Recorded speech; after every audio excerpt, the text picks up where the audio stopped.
যারা রিয়েল স্টেটে আছে, ফ্ল্যাট বিক্রি করছে, সো আপনার এক্সপেরিয়েন্স থেকে তাদের সেলস এক্সিকিউটিভ বা কর্পোরেট সেলস যারাই থাকুক না কেন, তাদের উদ্দেশ্যে যদি আপনি 3 থেকে 5টা টিপস দেন তাদেরকে ভালো করার, এমন কোন 3টা বা 5টা আপনার এক্সপেরিয়েন্স থেকে আপনি দিবেন যে 3টা বা 5টা তারা মেনটেন করলে তাকে সেলসে ভালো করবে আর কি? আমরা যেটাকে বলতে পারি 5 কার্যকারী টিপস। আচ্ছা, ওকে। নাম্বার 1, রিয়েল স্টেট হচ্ছে একটা এক্সপেন্সিভ প্রোডাক্ট, রাইট? বাংলাদেশের কন্টেক্সটে চিন্তা করলে ম্যাক্সিমাম কেসেস 1 কোটি টাকার উপরে প্রাইস এখন। সো 1 কোটি থেকে 20 কোটি টাকার মধ্যে ইউজুয়ালি ওঠানামা করে। সো এইখানে 8-10টা এফএমসিজি বা 5-10-15-20 হাজার টাকা প্রোডাক্টের মতো ওয়ান টাইম শর্ট টাইম চিন্তা করলে হবে না। ওকে, একটা ক্লায়েন্টের সাথে লং রানে আপনাকে লেগে থাকতে হবে। নাম্বার 1 তাহলে লং রান লেগে থাকার মানসিকতা। লং রানে লেগে থাকার মানসিকতা। ওকে, নাম্বার 2, আপনি কখনোই আপনার প্রোডাক্ট সেল করার জন্য মিথ্যার অবলম্বন হবেন না।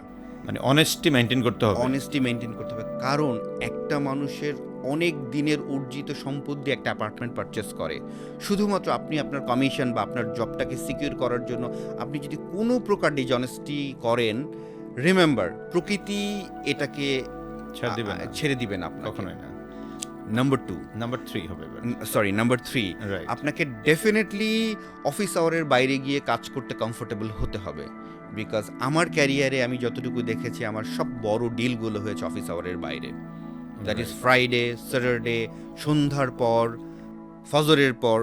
সো এই টাইমগুলোকে বেছে নিতে হবে, বিকজ যেই ভদ্রলোক আপনার কাছ থেকে অ্যাপার্টমেন্ট কিনবে সে হয়তো ব্যবসা করছে অথবা কোথাও জব করলেও গুরুত্বপূর্ণ পজিশনে, মানে টাইম করছে। ফ্রেমের বাইরে তার কাজ করা তার রেগুলার কাজের মধ্যে সে আপনাকে বেশি টাইম দিবে না। দিবে না। সে আপনাকে 15 মিনিট 20 মিনিট টাইম দিবে। 20 মিনিটে ভাই কোটি টাকার ডিসিশন মেক হয় না। না। সো তার কাছ থেকে আওয়ার্স টাইম নিতে হবে, যেই টাইমটাতে সে ফ্রি থাকে, এবং সে ফ্রি যখন থাকবে ওই টাইমটা আপনার জন্য কনভিনিয়েন্ট করে নিতে হবে। কেবলমাত্র তখনই সম্ভব হবে তাকে বেটার সলিউশন দেয়া, এবং সে আপনার প্রতি তখন ডিপেন্ডেন্ট ফিল করবে।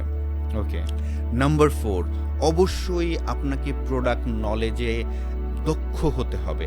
যদিও আপনি সেলসম্যান, আপনাকে বেসিক ইঞ্জিনিয়ারিং নলেজ থাকতে হবে, বেসিক আর্কিটেকচার নলেজ থাকতে হবে, বেসিক এয়ার লাইট সার্কুলেশনের ফাংশনগুলো আপনাকে বুঝতে হবে। সো এই টেকনিক্যাল পার্টটা ম্যাক্সিমাম সেলসম্যানরা ভুলে যায়। পারি তো না, ভুলে তো পরে হ্যাঁ, জানি। মনে করে একটু টাফ, এই জন্য এটাকে তারা স্টাডি করতে চায় না। বাট আসলেই কোনো কিছু রকেট সায়েন্স না। আপনি যদি একটু সময় নিয়ে 1 মাস 2 মাস বা হার্ডলি 3 মাস লাগবে, আপনি যদি স্টাডি করেন, সেলসম্যান যখন দেখবে আপনি টেকনিক্যাল ইস্যুগুলি নিয়ে অনেক কথা বলছেন, তখন কিন্তু আপনার উপরে ডিপেন্ড করবে। Number 5, relationship. There is no alternative is relationship.